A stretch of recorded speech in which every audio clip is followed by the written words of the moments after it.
এই প্রথম ভারতে কোনো হাই কমিশনার অফিস বন্ধ করে দিল বাংলাদেশ। ত্রিপুরা আগরতলার ভিসা অফিস বন্ধ করে দিল বাংলাদেশ সরকার। কড়া নিরাপত্তা ব্যবস্থা আগরতলাস্থিত বাংলাদেশ সহকারী হাই কমিশনার অফিসে।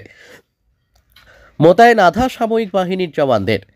আগরতলাস্থিত বাংলাদেশ সহকারী হাই কমিশনে গতকাল এক অনভিপ্রেত ঘটনার পরিপ্রেক্ষিতে পুলিশ গতকাল রাত্রে 7 জনকে গ্রেপ্তার করেছে।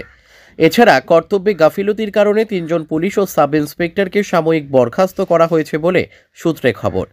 তার পাশাপাশি ত্রিপুরা আগরতলার ভিসা অফিস বন্ধ করে দিল বাংলাদেশ সরকার। বর্তমানে কড়া নিরাপত্তা ব্যবস্থা আগরতলাস্থিত বাংলাদেশ সহকারী হাই কমিশনার অফিস।